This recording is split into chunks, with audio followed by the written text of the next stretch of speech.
Right then, so this weekend it is Kubrat Pulev versus Manuel Charr, Mahmoud Charr, whatever you want to call him, for the WBA regular heavyweight title. I can't wait for this fight. No, it's going to be absolutely painful to watch.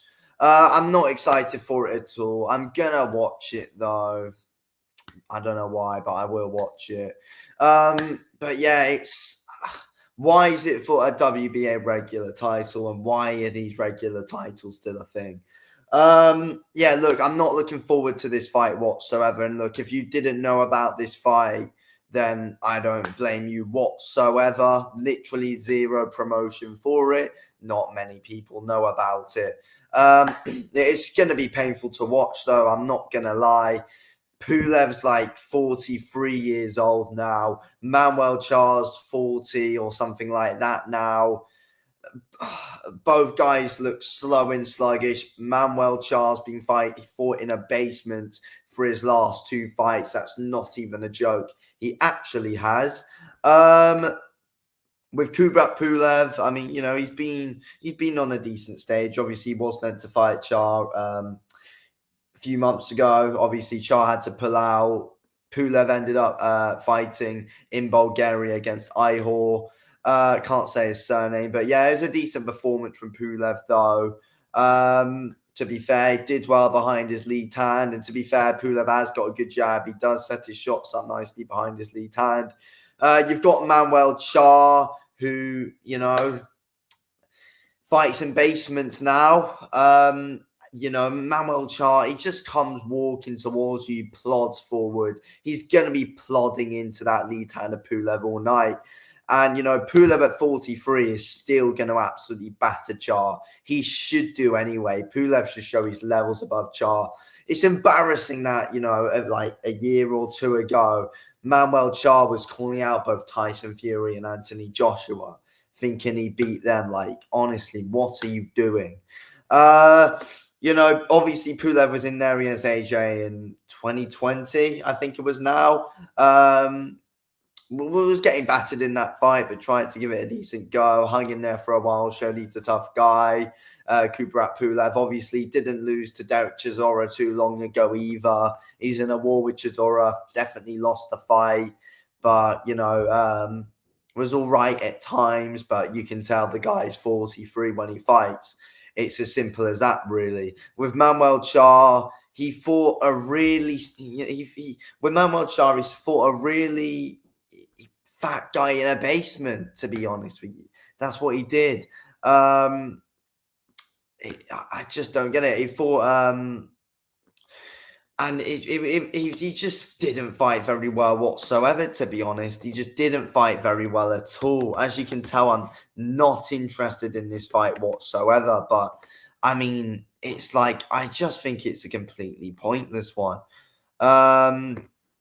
He last fought in 2022 twice. He didn't fight all 2023, and he's been out all 2024. He got a win over Christopher Lovejoy in 2021, and Jesus Christ, that fight was bloody painful to watch. I'm not gonna lie. Honestly, I don't even know what that was when he fought Christopher Lovejoy. I mean, that was absolutely shocking, to be honest. And it's like, Manuel Charr hadn't fought since 2017 before that fight, so he was out for 4 years before then. I mean, and somehow Charr is still relevant. Somehow Manuel Charr is still actually relevant. Somehow he's managed to keep his name up there, and he's somehow actually been able to pull off a fight with Kubrat Pulev. Pulev has been keeping relevant, even though he hasn't been up against the greatest names since Joshua. I mean, to be fair, he has fought Jerry Forrest. He has fought Chisora. He fought Frank Mir in an exhibition. He got him out of there in one round. But it's like, what was even the point in that? But, he fought Jerry Forrest trying to keep himself active. Fought Chisora at the O2. Fair play. Did all right in that one, but lost. And fought Ihor in Bulgaria recently. He looked decent in that one. As I said, was decent behind the lead hand. Followed up with a few big shots with his backhand. But Pulev's not throwing great combinations anymore, to be fair. With Charr, I just think he walks into so many shots and he just plods forward, walks in. Pulev's catching him with that lead hand all night. Following up behind the backhand. Pulev needs to mix in some body shots. To be fair to Charr, at times he does have some decent speed when he goes to the body. That's about it. It's nothing to shout about really though. But that is something that you got to give him. Even I think with Charr, he was in better condition for his most recent fight against Seferi. I think that was clear to see from when he fought Lovejoy. He was in much better shape, much better condition. So that's a positive thing for Charr to take, in my opinion. Definitely, he's in much better condition now than what he was. So you never know, that could help him out in this fight. Hopefully, can try and keep him going on longer. But I think there's a big chance that this fight's just a real hug fest. It's going to be a slugfest as well. Hugfest, slugfest. There's going to be a lot of clinching. Both guys are probably going to be knackered after the third round, if I'm being completely real. But, Pulev's going to be able to slug out. I think Pulev should stop Charr. He really should. Round 6, I think Pulev's got to get him out of there by. Pulev, puts his shots better together than what Charr does, even though, as I said a few minutes ago, he doesn't throw combinations like he was. But, I think Pulev's definitely the technically better fighter than Charr. Pulev, I think, does time his moments fairly well. Charr just walks into shots and, walks in when he throws and can get hit. And he recently, in his recent fights, he's been doing that. But when he's up against someone with a heartbeat, it's like Pulev. It's not really going to be like that, is it? You're going to be getting hit a lot. And Charr's not really going to be able to deal with it, if I'm completely honest with you. He's not at all. And you look at the losses that Charr's had in his career. Vitaly Klitschko, Charr looked absolutely useless in that fight. Didn't really even deserve the shot against Vitaly Klitschko, to be honest, for a title shot. Fought Povetkin, looked useless in that one. It's like, he just, and, Breedis as well, didn't look great in that one.